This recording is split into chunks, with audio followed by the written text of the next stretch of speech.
ইমানের আলোচনা আমরা বলছিলাম যে শেষ হয়ে গেছে কোথায়? হ্যাঁ,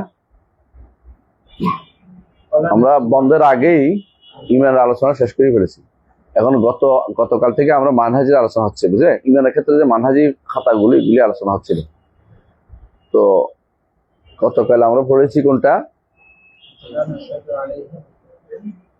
ওয়ালা নারা সাইফ আলা আহাদিন মিন উম্মতি মুহাম্মদ সাল্লাল্লাহু আলাইহি ওয়াসাল্লাম ওয়াজিবা আলাইহি সাইফ, তাই তো? পরের অংশ আমরা পড়েছি ওয়ালা নাশহাদু আলাইহিম বিকুফরিন ওয়ালা বিশিরকিন ওয়ালা বিনিফাকি মা লাম ইয়াযহার মিনহুম শাইউন মিন যালিকা ওয়া নাযারু সারাইরহুম ইলাল্লাহ তাআলা। তাইব, এর পরেরটা পড়েন। বিসমিল্লাহির রহমানির রহিম। ওয়া নারা সালাতা খালফা কুল্লি বাতিন ওয়া ফাজিরিন মিন আহলিল কিবলা ওয়া আলা মান মাতা মিনহুম। নারা সালাতা খালফা কুল্লি বাররিন ওয়া ফাজির মিন আহলিল কিবলা, যারা কিবলার অনুসারী আছে, নেককার হোক বদকার হোক, এদের পিছনে সালাত পড়াটাকে আমরা মত দেই যে এদের পিছনে সালাত পড়া যাবে, পড়তে হবে। ওদেরকে বাদ দিয়ে আলাদাভাবে জমাত করা জায়েজ নেই। এই জন্য কেউ যদি কোনো মাসাইলের কারণে জমাত আলাদা করে ফেলে তাহলে এটা জায়েজ না, জায়েজ না। বুঝলেন? মাসাইলের কারণে জামাত আলাদা করা জায়েজ নেই। মাসাইল বুঝছেন? যেমন 12 তাকবীরে পড়ে 6 তাকবীরে পড়ে কেন আমরা আলাদা জামাত করে ফেলবো, এটা জায়েজ নেই। তবে আপনি ইচ্ছা করলে 12 তাকবীর দিয়ে নামাজ জামাত আলাদা করতে পারেন আপনার জায়গাতে, কিন্তু এই কারণে শুধুমাত্র আপনি মুসলমানদের জায়েজ নেই। এটা কে লিখছে জানেন? এটা শারহ তাহাওয়ির মধ্যে ইমাম ইবনে আবি রাজা হানাফি লিখছে। উদাহরণ দিচ্ছি এটা দিয়ে। ধরেন কেউ রফিয়াদান করে না, কেন তার সাথে নামাজ পড়বো না, এটাও জায়েজ নেই। রফিয়াদান কি আসলে? সুন্নাহ। সুন্নাহর কারণে তো মতভেদ থাকতেই পারে, সব সুন্নাহ তো সবাই আমল করে না।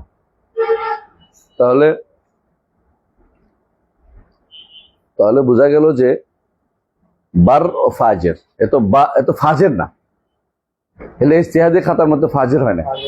সুতরাং এটার কারণে মতভেদ করে আলাদা করাটা জায়েজ নাই। কথা বুঝছেন? যেমন তাকবিরাতুজ জাওয়ায়েদ অথবা রফিয়াদান অথবা তামিন বিল জাহর, আমিন জোরে বলতে দেয় না, এজন্য মসজিদে আলাদা করে ফেলবো, এটা শরীয়ত বলে না। নাজায়েজ কামগুলো বুঝে আসছে কথাটা, এই জন্য নাজায়েজ কেমন আমাদের মনে হয় আব্দুল্লাহ জাহাঙ্গীর রহমতুল্লাহ আলাইকে বলছিল একজন, তাই না? মোনাজারা ওনাদের নিয়ে যাচ্ছিল, কি জন্য? ওনারা জোরে আমিন বলে। তো উনি কি বলছিল? আগে মারা করে শেষ করে আসেন, পরে আমি যাব। আসলে কিছু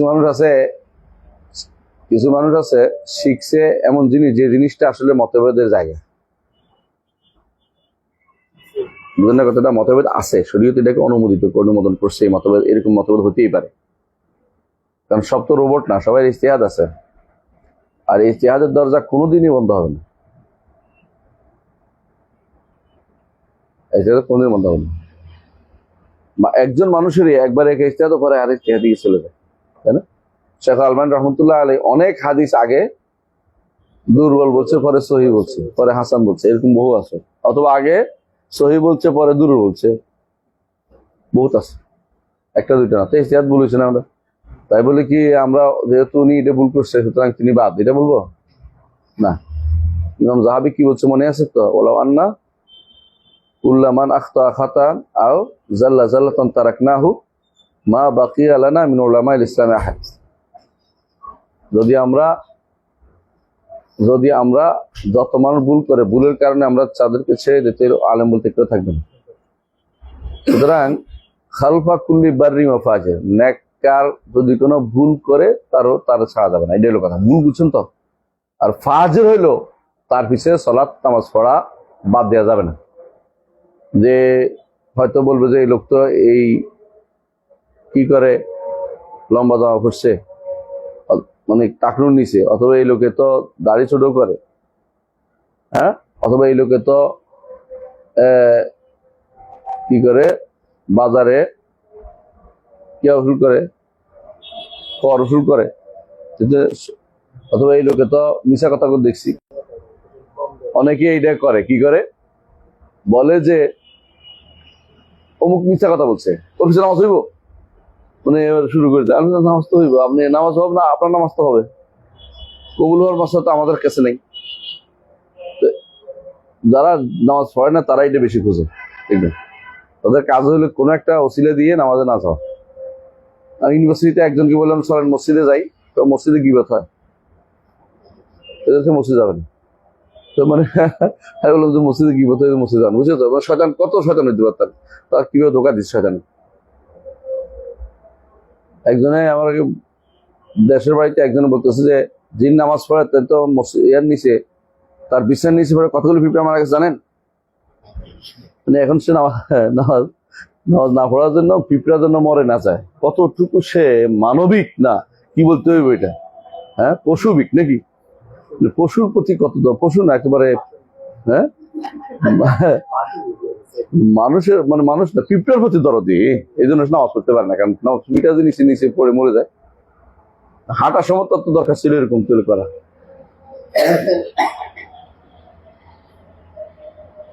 ভারতে একটা গোষ্ঠী আছে যারা নাকের মধ্যে ইয়া বাঁধে, দেখছেন তো? হ্যাঁ, কাম্মাম লাগাই রাখে, কি জন্য?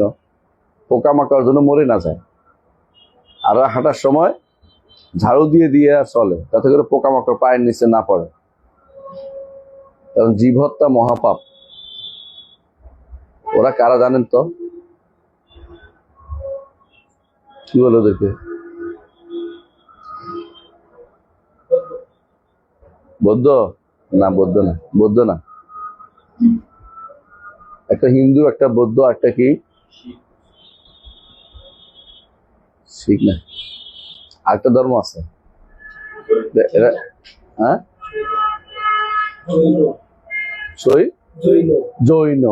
জৈন হিন্দু ধর্মে গরু হত্যা করা, গো হত্যা করা যাবে না, বা এটা জৈন ধর্ম থেকে আসছে, কারণ হিন্দু ধর্মের প্রত্যেকটা জায়গাতে গো হত্যাই আছে। বেদের মধ্যে এতগুলি বীজ জবে করো, এতগুলি বীজ জবে করো, এতগুলি গরু জবে করো, আমরা এগুলি ওই ইন্দ্রের জন্য করবো, এটা আছে। আবার এই পুরাণের মধ্যেও আছে, অমুক অমুক ইয়া ব্রাহ্মণে এতগুলি গরু জবে করছে, এতগুলি আনলো। তাহলে কখন ঢুকলো এটা? এটা জৈন ধর্ম থেকে ঢুকছে এগুলি, যে গো হত্যা মহাপাপ, মানে জীব হত্যা মহাপাপ। তো তারা এই জন্য কি করে, একটা নাকের উপর লাগিয়ে রাখে, পোকামাকড় ন মরে যায় নিঃশ্বাসের টানে, পাহারা পোকামাকড়ের প্রতি দরদি। আবার হ্যাঁ কি করে, ঝাড়ু দিয়ে দিয়ে হাঁটে, যাতে করে পায়ের নিচে পড়ে কোনো পোকা মরে না যায়। মশা মারতে পারবে না, কোনো মশা খাইতে হবে, তাই কি? এগুলো হচ্ছে বিভ্রান্তি। কিছু মানুষ আছে, এগুলি মুসলিমদের মধ্যে এগুলি কিছু আছে যারা কুকুর মারে না, কুকুর মানুষের মেরে ফেলতেছে, কুকুর মারে না ওরা, কুকুরে খেয়ে ফেলে মানুষের, কোনো সমস্যা নাই, কিন্তু কুকুর মারা যাবে না বেরোছে একটা। অথচ আগে উপজেলা কুকুর নিধন কর্মকর্তা একটা পোস্টে ছিল, একটা পোস্ট আছিল কুকুর নিধন কর্মকর্তা, মানে কুকুর মারার জন্য লোক নিয়োগ দিতে সরকার। হ্যাঁ, ফরিদপুর, ফরিদপুর তো তাহলে বাংলাদেশের বাইরে। হ্যাঁ, জেল দিয়ে দিছে তো, কুকুর মার্কে জেল দিয়ে দিছে। সবাই মিলে কুকুর মেরে ফেলবি, সবগুলি কডের জেল দিবে, তাহলে আমরা সবাই মিলে মাসি একটা জেল দিতে পারবো। কুকুর মালা রসুল আসলাম নির্দেশ না, নির্দেশ না, না কালো কুকুর না, সব কুকুর, ব্যবহারিক সব কুকুর মেরে ফেলতে হবে। কালো কুকুর তো আরো বেশি মারাত্মক, ইদেও মারত সহ। লাওয়ারি যত কুকুর আছে বিনা কারণে যেগুলি রাখছে, কি জন্য? কালব সাইদিন, শিকারের জন্য লাগে, অথবা কালব পাহারা, হায়রা আসা, কালব জারাইন অথবা কালব মাইন, এগুলি বাইরে অতিরিক্ত যে সমস্ত কুকুর আছে, এগুলি কোনো কারো মালিকানা দিন না, রাস্তাঘাটে থাকে, এগুলি মেরে ফেলা শরীর নির্দেশ। কিন্তু এটা বলতে গেলে তো এরা কেস করবে এরপর বসে, তাই না? আমি আমার কথা শেষ করি, বলতেছি কি, ওনারা সালাত খালফা কুল্লি বাররিন ওয়া ফাজিরিন আহলিল কিবলা, কিবলার অনুসারী তারা। কিবলার অনুসারী মানে কি? ইমানদার, ইমান আছে বলে বোঝা, সালাত আদায়কারী। যার সালাত হয় তার সালাত, তার ইমামতিও শুদ্ধ, যার সালাত শুদ্ধ তার ইমামতিও শুদ্ধ। বুঝা গেছে কথা? এই জন্য আমরা বলি যে বাচ্চার সালাতে সব কে পায়? বাবা মা। এটা তার সালাত নাই দেন, কিন্তু মুমাইয়িজ হইলে তার সালাত, এই জন্য তার ইমামতিও শুদ্ধ। কথা পাচ্ছি, বুঝছো তো? মুমাইয়িজ বুঝো, পার্থক্যকারী, ভালো মন্দ, বালেক না কিন্তু ভালো মন্দ পার্থক্য করতে পারে। আর ভালো হলে তো তার নিজেরই। এই জন্য খালফা কুল্লি বাররি ওয়া ফাজির, নেককার বদকার সবারই পিছনে সালাত আদায় করতে হবে। এটা একটা নীতি, আহলুস সুন্নাহ ওয়াল জামাতের নীতি। এটার বলা হয় মানহাজ। এটার বিরুদ্ধে কারা গেছে বলেন তো?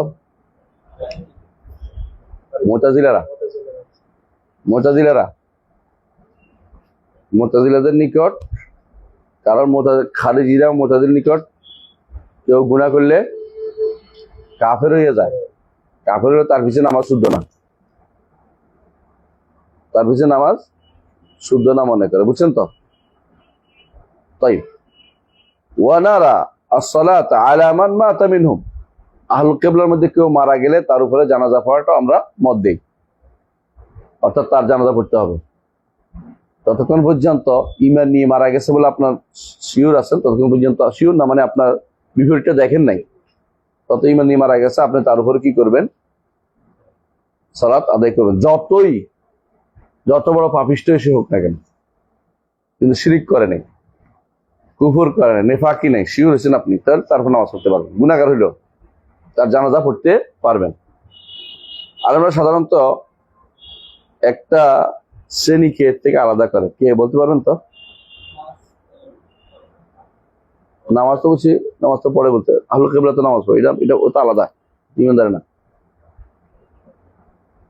হ্যাঁ, আত্মহত্যাকারী। আসতাম, আত্মহত্যাকারীর ব্যাপারে তারা বলে যে, আলেমরা বলে দিচ্ছেন যুগ যুগ ধরে, যে আত্মহত্যাকারীর উপরে জানাজা পড়া যাবে না। কিন্তু জানাজা কি হয় না? হয়। অর্থাৎ যিনি এটার উপরে, যাতে করে এটা ঘৃণিত হিসেবে সমাজে প্রচলিত থাকে, তাই জন্য মনে করে যে আমার কেউ জানাজাও পড়বে না, কিন্তু জানাজা পড়বে। যারা ওসোয়া তারা পড়বে না, সাধারণ মানুষের জানাজা পড়ে দিবে। আত্মহত্যাকারীর হুকুম কি রে? জাহান্নামী চিরস্থায়ী। যদি জানা যায় যে সে নিরাশায় মরছে, আল্লাহর উপরে অসন্তুষ্ট হয়ে অথচ মারা গেছে, তাহলে কাফের। যদি এমনি না পারিবারিক বা অন্যান্য কোনো দুশ্চিন্তার কারণে হয়, তাহলে ঈমান নিয়ে মারা গেছে যদি হয়, তাহলে আশা করা যায় আল্লাহ তাআলা। হ্যাঁ, এটাই, এরকম দুইটা হইতে পারে। আর সাধারণত যেহেতু জানা যায় না কোন মানুষটা আত্মহত্যা কি জন্য করছে, এটা জানা কঠিন, কারণ তার মনের খবর তো কেউ জানে না আল্লাহ ছাড়া। সুতরাং আমরা সাধারণত জানাজা পাওয়ার পক্ষে। কথা বুঝে আসছে? যে কেউ পড়ে তাকে জানাজা হবে, জানাজা যত যে পারে সে পড়ে কি করবে, কবর দিয়ে দিবে। যারা এদের জানাজা নেই, এই জন্য। কিন্তু আত্মহত্যাকারী দুই রকম আছে, একটা হলো কাফের, একটা হলো কাফের না। সাধারণভাবে কাউকে নির্ধারিত করে কাফের তো আমরা বলি না এই ব্যাপারে, এই জন্য বলতে পারছি না, বুঝে আসছে কথাটা? এই জন্য আত্মহত্যাকারী জানাজা পড়া যাবে। তো আলেমরা নিষেধ করে কেন? যারা বড় কেউ আলেম টালেম হয় তারা না পড়ে কেন? কারণ যাতে করে মানুষ এটার প্রতি এটাকে ঘৃণিত হিসেবে দেখে, যে এটার কারণে আমার না জানাজাও পড়বে না কেউ। তাই এরপরে পড়েন,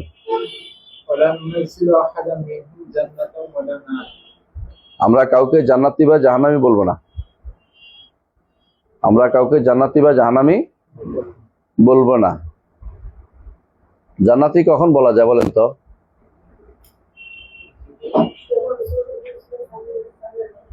কোরআন এবং সুন্নায় আসলে, আল্লাহর কিতাব এবং রাসূলের হাদিসে আসলে শুধুমাত্র জান্নাত জাহান্নামী বলা যায়। এর বাইরে কাউকে জান্নাতি জাহান্নামী বলা যায় না। জান্নাতি জাহান্নামী বলার জন্য কয়টা জিনিস আছে, যেমন নবীরা জান্নাতি, রাসূলুল্লাহ সাল্লাল্লাহু আলাইহি ওয়াসাল্লাম পরে তো আর কোনো ব্যক্তি নবী হিসেবে আসবেন না, শেষ। দ্বিতীয় হলো সিদ্দিকরা জান্নাতি। সিদ্দিক নির্ধারণ করে বলার তো ক্ষমতা কারো নাই, রাসূল যদি না বলে থাকেন। দ্বিতীয় হলো শহীদরা জান্নাতি। শহীদ বুঝার ক্ষমতা আমাদের নেই, একমাত্র আল্লাহর কাছে ছেড়ে দিতে হবে।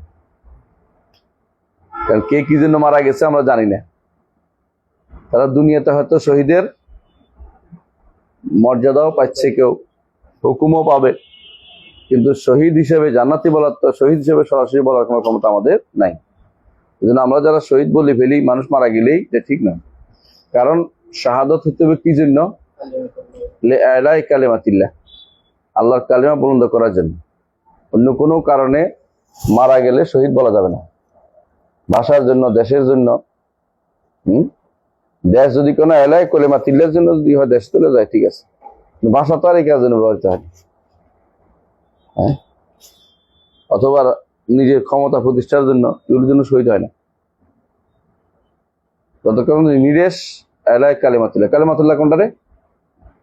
লা ইলাহা ইল্লাল্লাহ, আশহাদু আল্লা ইলাহা ইল্লাল্লাহ ওয়া আশহাদু আন্না মুহাম্মাদার রাসূলুল্লাহ, তাই না? তো কালিমা হচ্ছে লা ইলাহা ইল্লাল্লাহ, আর বাকি অংশ কি? রিসালাত। লা ইলাহা ইল্লাল্লাহ, আল্লাহ ব্যতীত কোনো সত্য মাবুদ নাই, এইটা প্রতিষ্ঠা করার জন্য, যে ব্যক্তি যুদ্ধ করবে, যে ব্যক্তি সংগ্রাম করবে, যদি মেরে ফেলে তাকে, তখন সে কি হবে? শহীদ হবে। এর বাইরে শহীদের মর্যাদা পাবে অনেকেই, কিন্তু শহীদ হিসেবে বলা যাবে না। শহীদের মর্যাদা কে কে পাবে? হারকা, পুড়ে গেছে, গারকা, ডুবে গেছে, হাদমা, উপর থেকে কিছু পড়ে মরছে, ওটা হলো তিনটা। মাবতুন, পেটের পীড়া, আরেকটা কি? লেগে মহামারী করে মাবতুন তো হইলো একটাই না? পানিতে ডুবে আছে। আরেকটা কি? পানি বলছি, হ্যাঁ বলছি, পাঁচটা না? হ্যাঁ, মাতুন, তাউন, মাবতুন একটা, মাতুন একটা, দুটো। তাহলে এরা মর্যাদা পাবে, কিন্তু শহীদের হুকুম পাবে না। হুকুম বুঝেন তো? শহীদের গোসল দেওয়া যায় না, এরা শহীদের গোসল পাবে। পার্থক্য আছে বিশাল। হুকুম পাওয়া আর আসল এক হয় না, বুঝলেন না? আয়াতুল কুরসি আর সূরা ইখলাস 3 বার পড়লে কি কোরআন খতম হবে? না, এই সালা কিতাব রাসূল বলেন নাই তো। রাসূল বলছেন আয়াতুল কুরসিকে 3 ভাগ 1 ভাগ অংশ বলছেন। তাই বলে তুমি যে 3 বার করলে, তুই একটারে 3 বার করলে, আসলে বাকি অংশ রয়েছে। মর্যাদা বোঝানোর উদ্দেশ্য, কেন এটার একটা বিশাল গুরুত্ব বোঝানোর উদ্দেশ্য, কারণ তাওহীদের পার্টটা এখানে কমপ্লিটলি আসছে, বুঝাচ্ছে তাওহীদ আসছে। এটা আলা কুল্লি হাল, কাউকে জান্নাতি বা জাহান্নামী বলার কোনো ক্ষমতা আমাদের নেই। আমরা কি বলবো? নারজু, যদি বুঝতে পারি যে ইমানে মারা গেছে, নারজু আনাল্লাহ আযজা ওয়া জাল্লা ইয়াকবালুহু শাহীদান, আমরা আশা করবো যে আল্লাহ তাআলা তাকে শহীদ হিসেবে কবুল করবেন। আশা করবো, এটা বলতে পারো পরে, কিন্তু সরাসরি শহীদ ও মুখ বলবো না, ফুলান আর শহীদ বলবো না। এটা সাহাবায়ে কেরামের বলা যাবে কেন? কারণ সাহাবায়ে কেরাম হয় তারা সিদ্দিক, নয় তারা আবরার, তাই না, নেককার, নয় তারা শহীদ। তাদের সবার জন্যই কুল্লান ওয়াদাল্লাহুল হুসনা, আল্লাহ প্রত্যেকের জন্য জান্নাতের ওয়াদা করেছে। সুতরাং তাদের ব্যাপারে বলা আর অন্যদের ব্যাপারে বলা একরকম হবে না। তাই এটা দিয়ে অনেকে দলিল দিতে পারে যে অমুক বলছে ইস্তাশহাদা ফি মা'রাকাতি ইয়ারমুক, অমুক ইয়ারমুকের যুদ্ধে শহীদ হয়েছে। হ্যাঁ, একটা হলো ইস্তাশহাদা, একটা হলো শহীদ বলা। ইস্তাশহাদা অর্থ কি? শাহাদাতের কাজ করেছে, শাহাদাতের কর্ম, যে শহীদ হওয়ার মতো কর্ম তিনি করেছেন। কিন্তু জান্নাতি জাহান্নামী বলা তো কঠিন। এই জন্য কাউকে জান্নাতি বা জাহান্নামী বলা যাবে না। কেউ যদি বলে যে অমুকে জান্নাতে গেলে আমি জাহান্নামে যাবো, এটা বলা জায়েজ নেই। কেমন? এটা বলাও জায়েজ নেই। এরপরে পড়েন। হ্যাঁ, والحج والجهاد ماديان مع أولي الأمر من المسلمين برهم وفاجرهم إلى قيام الساعة لا يبدلهما شيء ولا ينقضهما. তাই হজ এবং জিহাদ দুইটা কিয়ামত পর্যন্ত রাষ্ট্রপ্রধানের সাথে হবে। রাষ্ট্রপ্রধান নেককার হোক বা বদকার হোক। তো রাষ্ট্রপ্রধান কাফের হইলে,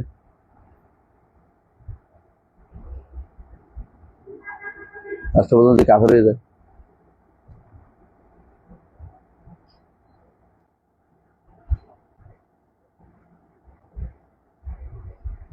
এমনকি যদি মুসলিম রাষ্ট্রপ্রধান কোনো কারণে তার কুফরিও ধরা পড়ে, তারপর যদি কোনো জিহাদ করে, তার সাথে জিহাদ করতে হবে। জিহাদ হবে কার বিরুদ্ধে? অমুসলিমদের নিজের প্রতিপক্ষের বিরুদ্ধে জিহাদ হয় না। এটা বিশাল সময় মুসলিম শাসকরা একে অপরকে মাইরা লুট করিয়া দাস বানাইছে, দাসী বানাইছে। এগুলো শরীয়ত অনুমোদিত না, এগুলো জুলুম, এগুলি জুলুম ছিল। বুঝে আসছে কথাটা? আপনি প্রতিপক্ষকে মাইরা তার জিনিসপত্র নিয়ে এটা তো একটা, এটা কোনোভাবে গ্রহণযোগ্য জিনিস হতে পারে। এই জন্য জিহাদ এবং হজ এই দুইটা কেন আলাদা উল্লেখ করছে? এই দুইটা একক কাজ নয়, এই দুইটা রাষ্ট্রের নিয়ন্ত্রিত কাজ, রাষ্ট্রের কাজ। জিহাদ করতে হলেও রাষ্ট্র লাগবে। এই কথা বললে অনেকে খেপে যাবে। না, আমি বলছি না, ইমাম তাহাবি বলছে। ইমাম তাহাবিও মানবে না তারা। কোরআন বুঝি আমরা, কোরআনে আছে। হ্যাঁ, কোরআনে তো হাত কাটতে বলছে, হাত আপনার কাটতেবেন? হ্যাঁ, কোরআনে হাত কাটতে বলছে না? সোরের হাত কাটবেন? কোরআন ডাকাতের হাত কাটতে বলছে না? ডাকাতের হাত কেটে দিবেন আপনি? এগুলিও কিসের? অনেকগুলো জিনিস আছে যেগুলো কাজের রাষ্ট্রের সাথে সম্পৃক্ত। আমরা পড়েছিলাম, এটা কোথায় পড়েছি? গতকাল বা এর আগে পড়েছি। ইমাম আহমদ ইবনে হাম্বল এগুলো বিস্তারিত উল্লেখ করেছেন তার উসুলুস সুন্নাহর মধ্যে। রাষ্ট্রের সাথে অনেকগুলো কাজ জড়িত। একটা জিহাদ, একটা কি, কয়েকটা দিন বলি। একটা হলো হজ, আর আল জিহাদ, একটা কি হুদুদ। দেখছেন তো? আর কি আছে? তেমনি ভাবে রমাদান।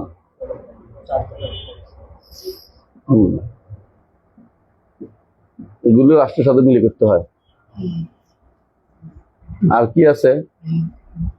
জুমা, একটা কি আরিয়াত। কেমন? এগুলি সব রাষ্ট্রের সাথে মিলে করতে হয়। রাষ্ট্রপ্রধানের সাথে, রাষ্ট্রপ্রধান না থাকলে বাস্তবায়ন করার সুযোগ থাকে না।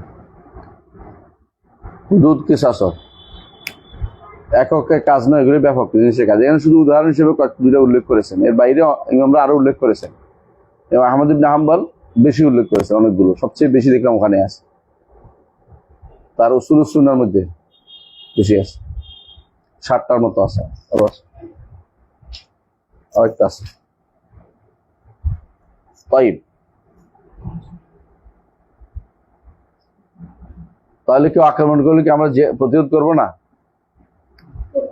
হ্যাঁ, প্রতিরোধ করবেন। প্রতিরোধ আর জিহাদ এক জিনিস। প্রতিরোধ হলো কি, আমি আমার থেকে বাঁচার চেষ্টা করি যতটুকু পারা যায়, কিন্তু আমি অগ্রণী জিহাদে যাব না, এটার উদ্দেশ্য। অগ্রণী জিহাদে যাব না। অগ্রণী জিহাদ হলে আমার কি লাগবে? একজন কায়েদ লাগবে, পরিচালক লাগবে, গ্রহণযোগ্য পরিচালক, যার কি আছে? ক্ষমতা আছে, মানা আছে, লোক বল আছে। একটা রাষ্ট্র হইতে হলে কি কি লাগে? হ্যাঁ, একটা সীমানা লাগে, একটা রাষ্ট্রপ্রধান লাগে। রাষ্ট্রপ্রধান আর কি, মানে পরিচালক। আর কি? নির্দিষ্ট ভূখণ্ড লাগে, তো বলছি সীমানা যেটা। আর কি? জনগণ লাগে। আর এখন একটা বাড়াইছে যে সংবিধানও লাগে বলে, এটা আমরা কই না, আমরা কই না। সার্বভৌমত্বটা সবরেন্টি বলে, এটা তো না, এটা না, এটা তো সবরেন্টি মানে এটা তো এটার সাথেই আছে, শাসক মানে সবরেন্টি হয়। তো এই জিহাদের জন্য এগুলি লাগে, কারণ এই জন্য কিয়ামত পর্যন্ত জিহাদ কার সাথে হবে?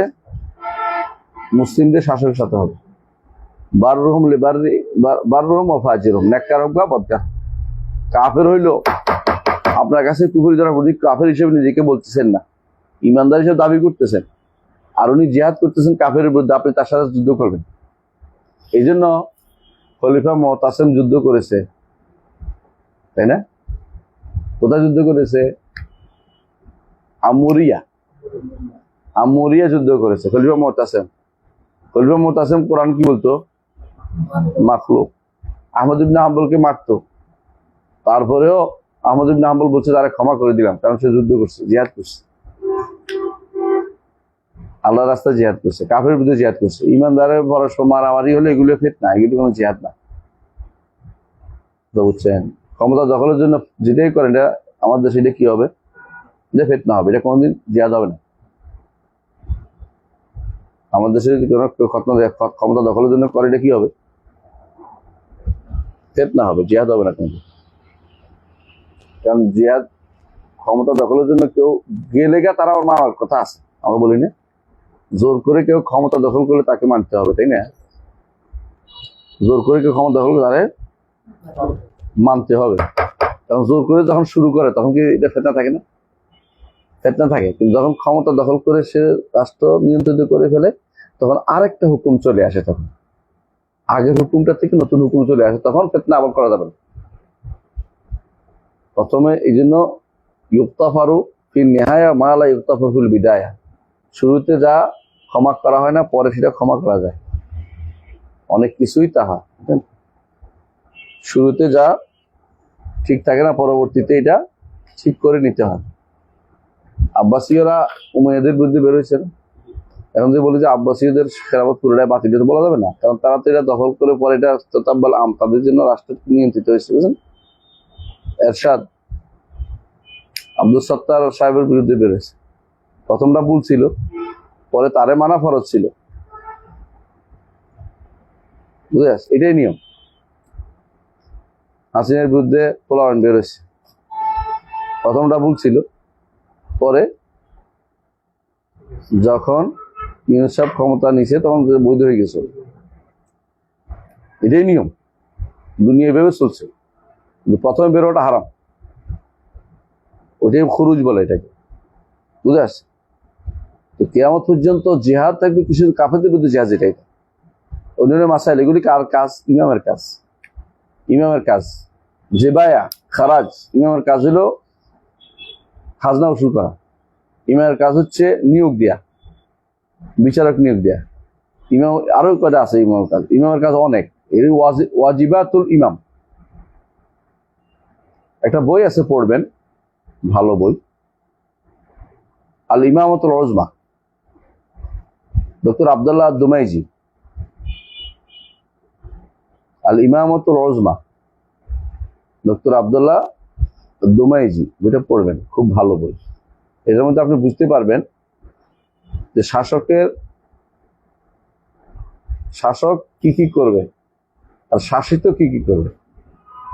শাসকের দায়িত্ব কর্তব্য, শাসকের দায়িত্ব কর্তব্য। তো এর মধ্যে আর শাসক কি কি করতে, শাসকের হাতে কি কি ইসলাম ন্যস্ত করেছে। কিছু জিনিস শাসকের হাতে, সবকিছু মানুষের হাতে না। এটা না বুঝার কারণে কি করে অনেকে জিহাদের জন্য বেরিয়ে যেতে পারতেছে, না বুঝার কারণে এটা করতেছে, বুঝলেন না? এই সিস্টেমে যাওয়া যাবে না কোনোদিনই। কিছু জিনিস কার হাতে? শাসকের হাতে, মনে রাখতে হবে। তাই লা ইউবতিলুহুমা শাইউন ওয়া লা ইয়ানকুদুহুমা, এই দুইটাকে শাসক ছাড়া শাসককেও এই জিহাদকে বাতিল করতে পারবে না, হজও বাতিল করতে পারবে না কেউ, এবং এটাকে কখনো কেউ কি করতে পারবে না, নষ্ট করতে ক্ষমতা রাখে না। হ্যাঁ, এরপর পড়ে ওলা নারাল খুরুজা আলা আইম্মাতিনা ওয়া উল্লাতি উমুরিনা বা উলায়াতি ওয়া ইন জারু, আমরা আমাদের শাসকের বিরুদ্ধে বের হওয়া জায়েজ মনে করি না, যদিও তারা জালেম হোক। হাজ্জাজ ইবনে ইউসুফ জালেম না? তার বিরুদ্ধে যারা বের হয়েছে এরা কি ভালো কাজ করছে? না, ভালো কাজ করে, এটা বুঝতে হবে, সহজে বুঝে যাচ্ছে। যত বড় আলেম হোক এখানে ভালো কাজ করে, এখন প্রতিবাদ করে ধরে এনে মেরে ফেলে, এটা অন্যায়। প্রতিবাদ করলে ধরে এনে মেরে ফেলা, এটা তো অন্যায়।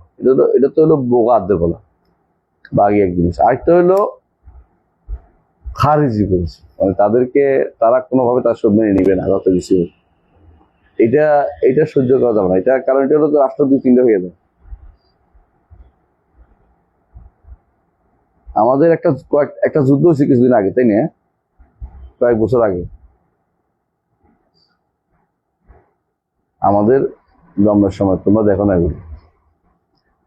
ওই যুদ্ধটার মধ্যে আলেমরা কিন্তু, বেশিরভাগ আলেম কিন্তু এই যুদ্ধটার মধ্যে ভিন্ন ভিন্ন মতাবলম্বী ছিল।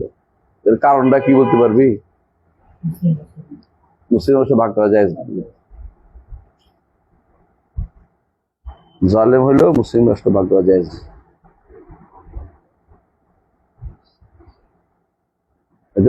এটা স্বতঃসিদ্ধ নিয়ম। এর বাইরে হচ্ছে কি আধুনিক নিয়ম। আধুনিক নিয়ম কি?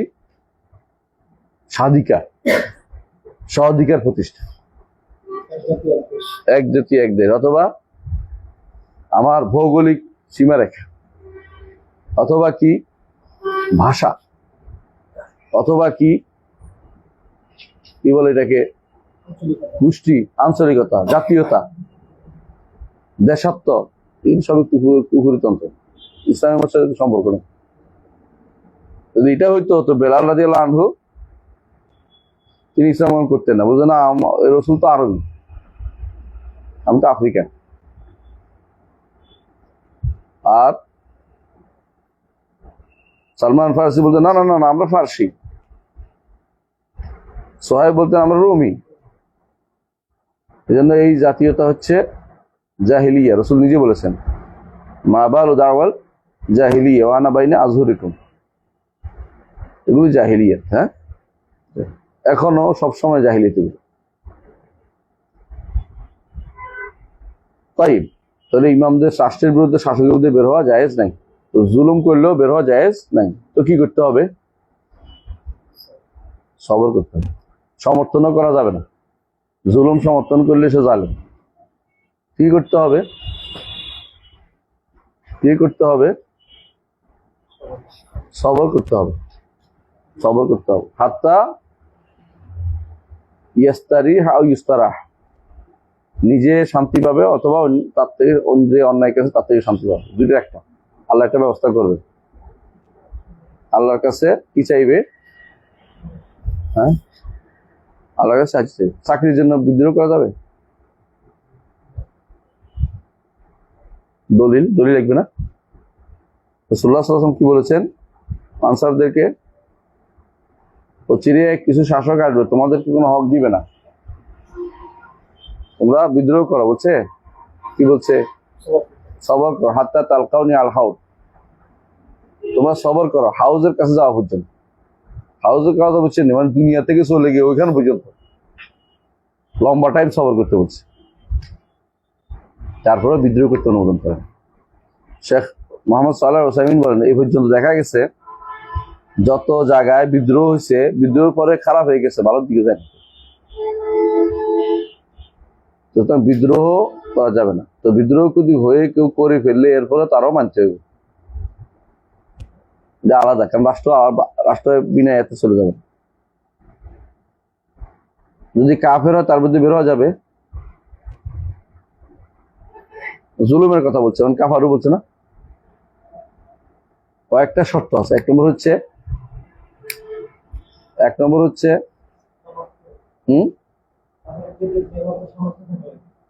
নম্বর হলো কুদরা, সামর্থ্য থাকা লাগবে। দুই নম্বরে মাসলাহাত রাজেহা থাকতে হবে, যে হ্যাঁ এর মধ্যে স্বার্থটা বেশি আগানো। তিন নম্বর হচ্ছে সেইটা করে ধরে রাখতে পারবে, পরিবর্তন করে ধরে রাখতে পারবে, শিওর, মানে পরিবর্তন করতে পারবে, শিওর হতে হবে, নাম কেউ আসতে না। তিন নম্বর হচ্ছে কাফেরদের সজাগ থাকতে হবে। কাফেররা যেন এটাকে ক্ষতিগ্রস্ত করে, কাফেররা যেন এর দ্বারা কোনো উপকার নিতে না হয়।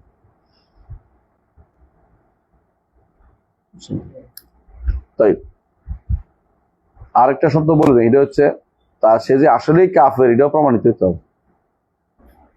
শুধু আপনার ধারণা অনুসারে কাফের বলতে হবে না। ধারণা অনুসারে কাফের বুঝেন? রাসূলের বাপ মা জানানো যাবে। যদি চট্টগ্রামের বাইরে আপনার কথা শুনে কি করব? কাফের মারতে হইব, তাই না? রাষ্ট্রপ্রধান যদি ফতোয়া দিত তো রাষ্ট্রপ্রধান কাফ, তাই না? তাহলে বোঝা গেল যে এই কুফুরি আপনি ফতোয়া দিলে হবে না, বাস্তবে কাফের হচ্ছে কিন্তু দেখতে হবে। আসলেই কাফের নাকি আমি ভুলের উপর আছি, এ তো হতে পারে। অথবা হতে পারে আমি ভুলের উপর নাই, সে কোনো তাউইল আছে, অথবা তার কি আছে তাকলিদ আছে, অথবা তার কি আছে মুকরাহ আছে, অথবা সে ভুল করে বলছে, অথবা অথবা না জেনে বলছে। কয়টা আছে বলছিলাম, মনে আছে তো? পাঁচটা। ছয়টা। মাওয়ানের ছয়টা। মাওয়ানের ছয়টা। জাহাল, খতা, জাহাল, খাতা, ইকরা, ইকরা, তাকলিদ, তাকলিদ, তাউইল, তাওয়িল, আর একটা কি, আজিজ। আজ। আজিজ, অপারগ। যেমন আমাদের মুসলিম রাষ্ট্র অনেকেই অপারগ, কিন্তু মুসলিম রাষ্ট্রপ্রধানগুলো অনেকেই অপারগ। আপনি শত চেষ্টাগুলো দেখবেন যে বাইরে থেকে আপনাকে চেপে কি বানানো হচ্ছে, চ্যাপ্টা বানানো হচ্ছে, যে এগুলি মানা যাবে না, এগুলি করা যাবে না। আমাদের ইউনূস সাহেব অনেক দেশের লোক থেকে আনলেন, কি জন্য? দেশে ইনভেস্ট করার জন্য। করছে কেউ? করে না। কেন করে না বলেন তো? গণতন্ত্র নেই। আপনি গণতন্ত্র দেন, তারপরে আমরা করব। মানুষ কত সরল দেখছে তো, তারা আগে ওইটা খেয়াল রাখে যে আমার কুফুরি তন্ত্রটা প্রতিষ্ঠা করেনি। এই জন্য অনেকগুলি জিনিস আছে যেগুলো আপনারা মুখে এমন যা বলে না, ক্ষমতায় গেলে আরো বুঝবেন যে কাজ করা যায় না। এ বলছে না আমাদের আপামা খালিদ হাসান কি বলছে, হুজুরানি দিল দেশে হারানোর চালাইতে, হারাতে হুজুর দিল পারবে, বুঝছে যে মহা মুসিবত জায়গা দিচ্ছে, এখানে হাত দিলে এটা বন্ধ, এখানে এটা করা যাবে না, এটা করা যাবে না, কারণ এটাতে ভয়াবহ ভয়াবহ অবস্থা। এই জন্য আমাদের বেশি দরকার শাসক হইয়া ক্ষমতা ঠিক করবেন, এটা চিন্তা ভাবনা বন্ধ করতে হবে। কি ঠিক করতে হবে? শাসিতদের ঠিক করতে হবে, জনগণকে ঠিক করতে হবে। জনগণ ঠিকের বিরুদ্ধে কোনো আক্রমণ কিছু বলতে পারবে না।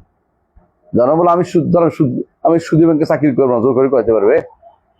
কিন্তু আপনি ব্যাংকে ঢুকছেন, এরপরে আপনি বলেন যে আমি নীতি মানবো না, এমনি চালাবো ব্যাংকটা, হবে? কিন্তু আপনি নীতি মানছেন, সরকার নিয়ে মেনে নিতে হবে। তখন কথা বলছেন তো, সংসদে গেছেন, মাথা ঢুকতে হয়, না ঢুকলে কি আপনার জোর করতে পারবে কেউ? আপনি বিচারক হলেন না, তাহলে আপনার শিরিক করতে পারবে? ঢুকে বললেন যে আমি ইসলামিক বানাই ফেলবো, কিচ্ছু বানাতে পারবেন না, কিন্তু মাঝখান থেকে ইমানটা নিয়ে যাবে, ইমানটা চলে যাবে। যে উল্টা দিক দিয়ে চিন্তাটা আমাদের জন্য ক্ষতিকর। স্বাভাবিক চিন্তা যেভাবে রাসূলুল্লাহ সাল্লাল্লাহু আলাইহি ওয়াসাল্লাম শিখিয়ে করতে হবে। এটা কোরআনে, এটা আল্লাহ তাআলা কি বলছে এটা সম্পর্কে বলুন তো। ওয়াদাল্লাহুল্লাযিনা আমানু মিনকুম আমিলুস সালিহাতি লা ইস্তাখলিফান্নাহুম ফিল আরদ। আমানু মিনকুম ওয়া আমিলুস সালিহাতি লা ইস্তাখলিফান্নাহুম ফিল আরদ। ঈমান আমল সালেহ পরিণতি যখন রাষ্ট্র আসবে, হ্যাঁ, তখন সেটা ট্যাক্সে হবে। আর এর বাইরে উপর থেকে শুরু করলে ওইটা 1 বছরের মধ্যে চলে যাবে। প্রমাণ তো আছে, তাই না? মিশর আছে, আলজেরিয়া আছে, এগুলি 1 বছরও যায়নি, 6 মাস সর্বোচ্চ গেছে মিশরে 1 বছর। তো এখন তো চলতেছে, কত বছর ধরে চলতেছে কুফরি করতে। এর চেয়ে ভালো কি ছিল? মিশরের জনগণকে মুসলিম বানানোর দরকার ছিল না, তাহলে আর কেউ এই কামটা করতে পারতো না। যে ক্ষমতা হইতো সে ভালো করতো, কারণ তারাও তো জনগণের অংশ না এটা। কিন্তু আমরা সবসময় উল্টো দিকে ভাবি, এখনো সবসময় উল্টো দিকে দিতে হবে। গোড়াতে পানি না দিয়া উপর থেকে পানি ফালানো চিন্তা করে। আল্লাহ সবাব। এরপরে কি বলছে? ওয়ালা নাদু আলাইহিম, আমরা শাসকদের বিরুদ্ধে বদদোয়া দেই না, শাসকদের বিরুদ্ধে দোয়া করি না। এর ব্যাপারে ولا ندعو عليهم ولا ننزع আবাদান না, يدا من طاعتهم। তাদের আনুগত্য থেকে আনুগত্যর হাত গুটিয়ে নেই না। আনুগত্য কখন করতে হবে? ফিল মারুফ, ভালো কাজে। খারাপের মধ্যে আনুগত্য করা যাবে না। তো খারাপ হলে কি করতে হবে? খারাপটাকে হাইলাইট করতে হবে, খারাপকারী শাসককে না। শাসককে বলতে হলে তারা একান্তে বলতে হবে, একান্তে বলতে না পারলে তার দায়িত্ব শেষ। একান্তে বলতে না পারলে তার দায়িত্ব শেষ। বুঝছেন তো? কি করতে হবে? হাইলাইট কোনটা করতে হবে? খারাপটা। সুদ ঘুষের বিরুদ্ধে বলবেন, সুদ ঘুষ কেন বন্ধ করে না? অমুকের ধরে আনো, এক কথা এক দাবি, অমুক তুই কবে যাবি, এগুলি ইসলামিক নীতি না, এগুলি হচ্ছে কাফেরদের শিখিয়ে দেয়া বলি। ইসলামের নীতি কোনোদিনই ছিল না। এই নীতি বের করেছিল কারা মনে আছে তো? ওসমান রাদিয়াল্লাহু বিরুদ্ধে বাগিরা বের করেছিল। এটা ইসলামের কোনোদিন নীতি ছিল না, এটা বাগিদের কাজ। ওসমান রাদিয়াল্লাহু বিরুদ্ধে যারা বেরোছিল বাগি না, কি চাইছিল তারা? কি চাইছিল? হ্যাঁ, আমাদের শাসক ভালো না, আমার শাসক বদলাই দিতেই হবে। অমুককে চাই, অমুককে চাই, অমুককে চাই, ওইটা বাদ, এটা বাদ, এটা বাদ। এইটার নামে বাগা, জোর করে আদায় করতে হয়। বাগি এবং খারেজের মধ্যে মৌলিক পার্থক্য কি?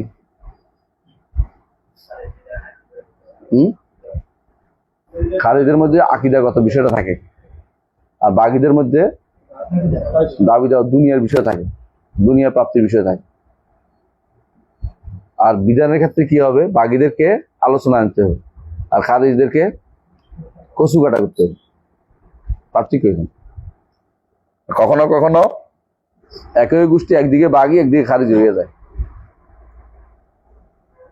বুঝছো তো? আলোচনা নিষেধ নেই, আলোচনা সবার সাথে চলবে, কিন্তু খারিজদের কখনো প্রশ্ন দেওয়া যাবে না। বাগিদেরকে ছাড় দিয়ে হইলেও শান্তি আনন্দ, কিন্তু খারিজি হলে তার কোনো প্রশ্ন দেওয়া যাবে না, তাকে জেলে পুরে রাখার নিয়ম আর বিচার করার নিয়ম, শুধু মানুষ মেরে থাকে খারিজদের। এরপরে পড়েন তো ওরা নাজিকেতা মিন তাআতিন, তার আনুগত্য থেকে হাত গুটিয়ে নেবে না। আনুগত্য হলো ফিল মারুফ, ইন্নামাত তাআতু ফিল মারুফ। শুধু আনুগত্য হবে শুধু ভালো কাজে, খারাপ কাজে আনুগত্য করা যাবে না। এটা বলছি আমরা, তাই না? তো খারাপ কাজ কি করতে হবে? মান রাআ মিনকুম মুনকারান ফালিয়ুগাইয়িরহু বিয়াদিহি ফাইন লাম ইসতাতি' ফাবিলিসানিহি ফাইন লাম ইসতাতি' ফাবিকলবিহি ওয়া যালিকা আদআফুল ঈমান। এই তিনটার থাকতে হবে। তিনটার মধ্যে সর্বোচ্চ যেটা আপনার নাই ওটা করতে পারবেন, এটা কোনটা? লাঠি সোটা নিয়ে বের হওয়া, মারামারি করা, এটা আপনার নাই, এটা আপনার দেন। এটা কারা দিছে? ক্ষমতাসীনদের জন্য। এটা যে যেখানে ক্ষমতাসীন সেখানে এটা আছে। আপনার পরিবারে আছে, পরিবারে আপনি থাপ্পড় দিতে পারেন আপনার ছেলেকে নামাজ না পড়লে, পাশের লোক এটা থাপ্পড় দিতে পারবেন? পাশের লোকেরা পারেন না, সরকারের কেমনে পারবেন? আপনার মেয়ে স্কুলে যাইতে পারে না, কারণ রাস্তার কোনার মধ্যে সন্ত্রাসী একটা দাঁড়াই আছে, হেরে ঠান্ডা করতে পারেন না, আপনি সরকারের ঠান্ডা করে ফেলবেন? সরকারের অধীন তো অনেকগুলি এরকম বহুত সন্ত্রাসী মানে পুলিশ বাহিনী আছে না, তারপর আপনি ঠান্ডা করে ফেলবেন? মাইর খেলে এরপর না ঠিক আছে, পরে আগে তো বলেন তো এই করবে সেই করেন। এই জন্য প্রত্যেকে তার ক্ষমতা অনুসারে অ্যাক্সেস করা উচিত, যার যতটুকু ক্ষমতা অতটুকু থাকা উচিত। যার ক্ষমতা নাই, এটা শরীয়ত অনুমোদন করে না, তাকে তো ছাড় আছে। আপনি এখানে বাড়াবাড়ি করতেছেন কেন? আপনার তো এটা বাধ্য করেন শরীয়তে। লা ইউকাল্লিফুল্লাহু নাফসান ইল্লা উসাহা, লা ইউকাল্লিফুল্লাহু নাফসান ইল্লা মা আতাহা, দুটো আছে, অন্য দুটো বলছে। এরপরে পড়েন ওয়াদারা ونرى طاعتهم তাআতাহুম من طاعة الله عز وجل فريضة। তাআতাহুম ফরিদা, মানে আমরা জানি, আমরা এই মধ্যেই যে শাসকের আনুগত্য করা, যেখানে আল্লাহর আনুগত্য আছে সেখানে, হ্যাঁ, এটা ফরজ। মা লাম ইয়ামুরু বিমাসিয়াতি, যতক্ষণ পর্যন্ত গুনাহের নির্দেশ না দিবে। ওয়া নাদউ লাহুম বিসসালাহি ওয়াল মুআফাত, তাদের জন্য দোয়া করবো আল্লাহ তাদেরকে যেন শুধরাই দেয় এবং তাদেরকে নিরাপত্তা দেয়। বিল মুআফাত, আফওয়াল আফিয়াতা, বুঝুন তো? আফাত নিরাপত্তা, সার্বিক নিরাপত্তা। আলহামদুলিল্লাহ একটুকু আমরা কি জানলাম? ইমান সম্পর্কে জানলাম, তাই না? ইমানের কয়টা রকম? 6টা রকম না? এর মধ্যে প্রথম কি? ইমান বিল্লাহ। ইমান বিল্লাহ, ইমান বিল্লাহ কয়টা অংশ? 2টা অংশ। একটা আল ইমান বে উজুদিল্লাহ, একটা ইমান বে তাওহীদিল্লাহ। ইমান বে উজুদিল্লাহ কিভাবে হবে পড়াইছি না? পড়াইছি তো, মনে আছে না? আর ইমান বে তাওহীদিল্লাহ পড়াইছি, তাই না? তো আমরা এখানে ইমান বে উজুদিল্লাহ মাসাটা আনবো না, কেন? তখনকার সময় এত নাস্তিকতার সরাসরি ছিল না, এই জন্য তহাবে ওইটা আনেন নাই। তো আমরা এখন ইমান বে তাওহীদিল্লাহর মাসআলার মধ্যে 3 ভাগ করছে, উনি 3 ভাগে আনছেন। ইমাম তাওহীদ বক্তব্যগুলোকে 3টা ভাগ করে আনছেন। প্রথম ভাগে তাওহীদুর রুবুবিয়্যার বিষয় আনছেন। কি বলছেন পড়েন? ওয়াল মিসাকুল্লাযী الميثاق الذي أخذه الله تعالى من آدم وذريته মিন আদামা মামনুন মিনাস সারফ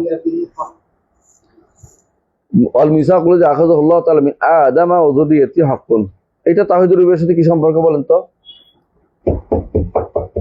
বলেন।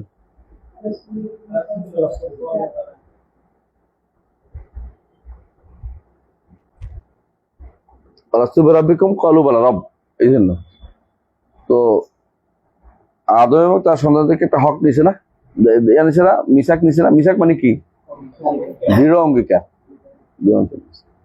এখানে যে এইটার মধ্যে কি আছে? আলাস্তু বিরাব্বিকুম ক্বালু বালা, এই জন্য রবিয়তের কথা আসছে। এটা হক, এটা আল্লাহকে রব মানতে হবে। এক নম্বর হচ্ছে আল্লাহকে রব মানতে। রব মানে কয়টা জিনিস আগে বলছিলাম, মনে আছে? হ্যাঁ, 3টা। কি কি? খালক, মুলক, তাদবীর। খালক, মুলক, তাদবীর। দলিল কোরআনে আছে। ওয়ালা ইন সাআলতাহুম মান খালাকাস সামাওয়াতি ওয়াল আরদ, তারপর হচ্ছে ওমান ইয়ামলিকু সামআ ওয়াল আবসার, তাই না? তারপর ওমান ইউদাব্বিরুল আমর ফাসায়াকুলুনা আল্লাহ। তাই এদের অর্থ হলো খালক, মুলক, তাদবীর। কিন্তু এটা অর্থ কি বুঝছেন? খালক, মুলক, তাদবীর সব কিছু, কিন্তু সৃষ্টি, মালিকানা এবং পরিচালনা, এটা কিন্তু সব। সব মানে কি? সৃষ্টিকার আল্লাহ, মালিককে আল্লাহ, পরিচালনাকার আল্লাহ। এর অর্থ হচ্ছে তাওহীদুর রুবুবিয়্যার মূল মাসলা হচ্ছে এটা যে রব অর্থ হচ্ছে যার মধ্যে 3টি গুণ। এই 3টি গুণ আরো গুণ আছে। এই 3টি গুণ হচ্ছে মৌলিক, যেগুলো হচ্ছে যে কোনো সময় দেখবেন যে কোনো রব হইতে হলে তিনি স্রষ্টা হইতে হবে, রব হইতে হলে তিনি মালিক হইতেন। এই যে রব্বুদ্দার বলে না, অর্থাৎ ঘরের মালিক। রব্বুল ইবিল বলছে কে? Abdul Muttalib. আমি উটের মালিক। আল্লাহর ঘরের মালিক আল্লাহ। আল্লাহ হেফাজত করবে। আমার উটটা ফেরত দেন, আমার উটগুলি ফেরত দেন। কে কার কাছে? আব্রাহার কাছে বলছেন। রব্বুদ্দার, রব্বুল বাইত, রব্বুল ইবিল, কথা মানে যেটা মালিক। তাই তাহলে আরেকটা হলো মালিকানা, আরেকটা কি? পরিচালনা। যে কোনো কিছুর রব হলে এটা পরিচালনা করতে। তারবিয়া শব্দ অর্থই হচ্ছে, তারবিয়া শব্দ হচ্ছে কোনো কিছুকে ধীরে ধীরে বড় করে তোলা, বড় করে তোলা। তো এই জন্য রব উনি যিনি আল্লাযী ইয়ারুব্বুন নাস বিসসিগাল ইলমি ক্বাবলা কিবারিহা, বড় ইলমের আগে ছোট ইলম দিয়ে যারা বড় করে তোলে, সেটা হলো রব। এটার একটা রাব্বানি, তোমরা বলো রাব্বানি, তাই না? আসলে রব্বানি শব্দটা এখানে আসে কিনা? রব্বানি শব্দটা আসে রুব্বানুস সাফিনা থেকে আসছে। রব্বানুস সাফিনা মানে ইবনে তাইমিয়া বলছে রুব্বানুস সাফিনা অর্থ কি? জাহাজের নাবিক, জাহাজের নাবিক, ধরো উম্মতের কান্ডারি। হ্যাঁ, এরা রব্বানি, আলেম রব্বানি বলে দিতে। আল্লাহর জন্য রব অর্থে যে তিনি সারা জগৎ পরিচালনা করেন, সারা জগতের কান্ডারি তিনি। সারা জগৎ সবকিছু সৃষ্টিগুলো সবগুলি কান্ডারি, সমস্ত সৃষ্টির তিনি কান্ডারি, সবকিছু তিনি পরিচালনা করেন। তাওহীদুর রুবুবিয়্যার আমরা করতে পারি একটা শব্দ। আর কি বলছে? আল্লাহ কাদিমুন বিলা ইবতিদা দায়মুন বিলা ইনতিহা। আল্লাহ তাআলা তিনি কাদিমুন বিলা ইবতিদা। আল্লাহ তাআলা কাদিম বলা যাবে? তো উনি যে বলছে, উনি কিন্তু এর সাথে বেলা ইবতিদা বলছে, এই জন্য জায়েজ হয়েছে। কারণ কাদিম বললে সর্বপ্রাচীন বুঝায় না। যেমন আপনি বলেন যে এটা পুরান জামা, কাদিম জামা, সব কাদিম, এর অর্থ কি এটা এর আগে কোনো সব ছিল না? আপেক্ষিক জিনিসকে কাদিম বলা, আপেক্ষিক। কিন্তু এর সাথে অন্য কিছু যুক্ত হইলে তখন অর্থ বেশ কম। যেহেতু কাদিম বলছে, বেলা ইবতিদা বলছে, এর অর্থ হচ্ছে শুধু আপেক্ষিক না, এটা আসলেই প্রথমটা বুঝাচ্ছে। এটা হচ্ছে মূল। আরেক অর্থে কোরআনের বাণীটা কি বলা হয়? আল আউয়াল। হাদিসেও তাই বলা হয়েছে, আনতাল আউয়ালু ফালাইসা ক্বাবলাকা শাই ওয়া আনতাল আখিরু ফালাইসা বা'দাকা শাই ওয়া আনতাজ যাহিরু ফালাইসা ফাওকাকা শাই ওয়া আনতাল বাতিনু ফালাইসা দুনাকা শাই। আল্লাহ রাসূল সাল্লাল্লাহু আলাইহি ওয়াসাল্লাম নিজে ব্যাখ্যা করে দিয়েছেন, সুতরাং কোনো ব্যক্তি যদি ভিন্ন ব্যাখ্যা আনে তাহলে গ্রহণ করা হবে না। দুর্ভাগ্যবশত আমার দেশে জাহের অর্থ কি করে বলেন তো? প্রকাশ্য। আসলে অর্থ কি হবে? উপরে। কোরআনে কি উপরে অর্থ আছে? কোন জায়গায়? সূরা কাহফের মধ্যে তামাসতাতাউ আন ইয়াযহারুহু মাসতাতাউ লাহুম। তারা উপরে উঠতে পারে নাই, ছিদ্র করতে পারে নাই। কারা? ইয়াজুজ মাজুজ। জাহের তো উপরে উঠে কোরআন থেকে আমরা দেখাচ্ছি। তাহলে তো জাহের অর্থ, যারা বলে জাহের অর্থ প্রকাশ্য, তারা সঠিক অনুবাদ করে না। সঠিক অনুবাদ তিনি সবকিছুর উপরে, সবকিছুর হুয়াল আউয়ালু ওয়াল আখিরু ওয়াল যাহিরু ওয়াল বাতিন। আর বাতিন অর্থ কি রে? বাতিন অর্থ কি? গোপন। হ্যাঁ হ্যাঁ, নিকটে। নিকট, সন্নিকটে। এই নিকট অর্থ কি? নৈকট্য যেটাকে বলে। হ্যাঁ, করব। নৈকট্য সবসময় খাসি হয়, নইলে যে বেটা বুর্জ খলিফা থাকে সে আমার থেকে ভালো, আল্লাহর নৈকট্য বলবে। এই জন্য ইমাম আবু হানিফা রাহমাতুল্লাহ কি বলছেন? ওয়ালাইসাল কুরবু বিল মাসাফা। নৈকট্য হাতে দিয়া মাফা জিনিস না, নৈকট্য হলো মানবী জিনিস। নৈকট্য কি? মানবী জিনিস। কথা বুঝে আসে তো? তো সেই হিসাবে ওয়াল আউয়ালু যেটা, এটা কাদিমুন বিলা ইবতিদা তিনি বলেছেন। দাইমুন বিলা ইনতিহা, এটা কি হবে? ওয়াল আখির, তিনি সর্বশেষ। দায় মানে সবসময়, বিলা ইনতিহা কোন শেষ হবে না, আর তো কি আখির। যদি কোরআনের শব্দ নেন সবচেয়ে ভালো, হাদিসের শব্দ নেন সবচেয়ে ভালো। আমরা এই সমস্ত শব্দ ব্যবহার করে বিপদে পড়তে হবে। এখন কেদাম নষ্ট হয়ে যাওয়ার ভয়ে সিফাত অস্বীকার করে, কেদাম নষ্ট হওয়ার ভয়ে মুতাজিলারা নাম অস্বীকার করে, কেদাম নষ্ট হওয়ার ভয়ে আল্লাহর সিফাত অস্বীকার করে, জাতিয়া অস্বীকার করে, ফেলিয়া অস্বীকার করে, জাতিয়া খাবারিয়া অস্বীকার করে, জাতিয়া দেখি রে, হ্যাঁ, খাবারিয়া অর্থাৎ জাতিয়া, জাতিয়া ফেলিয়া তো একটা ফেলি, জাতিয়া খাবারিয়া আর তেলো জাতিয়া মানবিয়া। বুঝে আসছে? আর ফেলিয়া দুই প্রকার, কি? ফেলিয়া আহসানতা, লাজেম ও মুতাআদ্দি।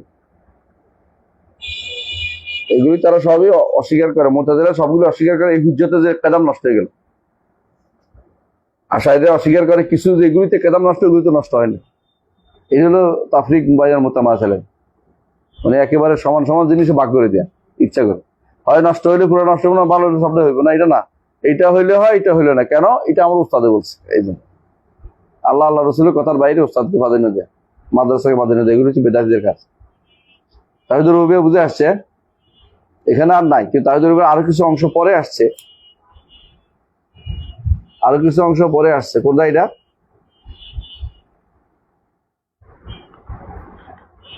পরবর্তী পৃষ্ঠা 108 নম্বর পৃষ্ঠায় দেখেন,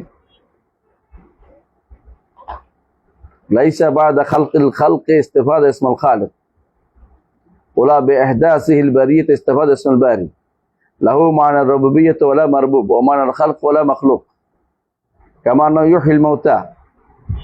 এটা হ্যাঁ, ওয়াল আরশু ওয়াল কুরসি ওয়া মুস্তাগনা আরশ ওয়া মা দুনাহু মুহিতুন বিকুল্লি শাইইন ওয়া ফাওকাহু। ফাওকা অর্থ কি? ফাওকা কুল্লি শাই, ফাওকা কুল্লি শাই। ওয়াকাদ আজাযা আন ইহাতাতে খালকুহু, খালক তাকে ইহাতা করতে পারে না। রুইয়াত হাক্কুন, এগুলি মূলত কিসের অংশ? রুবুবিয়তের অংশ। রুবুবিয়ত এগুলি দিয়া সাব্যস্ত হয়। কারণ হচ্ছে আরশ কুরসি তো সিফাত না, সুতরাং এগুলি এখানে আসা উচিত ছিল। আমি আমার ব্যাখ্যার মধ্যে এগুলিকে এখানে আনছি, যে ব্যাখ্যাটা আমি করিব মাসে একবার। কোথায়? শান্তিনগর মসজিদে, ওখানে দেখবেন যে সব এখানে করছি। কারণ এগুলি এটার সাথে সম্পৃক্ত বেশি। পরে আবার আসবো, কোনো সমস্যা নেই, কিন্তু মূল জিনিস এখানে বেশি। তাহলে তাওহীদুর ইমাম তাহাবী তাওহীদুর রুবিয়ার ব্যাপারে আলোচনা করেছেন। পরে তিনি আলোচনা করেছেন তাওহীদুল ইলাহিয়ার ব্যাপারে। কিভাবে বলেছেন সেখানে ইনশাআল্লাহ আরেকবার পড়া হবে। সুবহানাকাল্লাহু ওয়া বিহামদিকা আশহাদু আল্লা ইলাহা ইল্লা আনতা আস্তাগফিরুকা ওয়া আতুবু ইলাইক। ডাক দিয়ে রাখেন। কত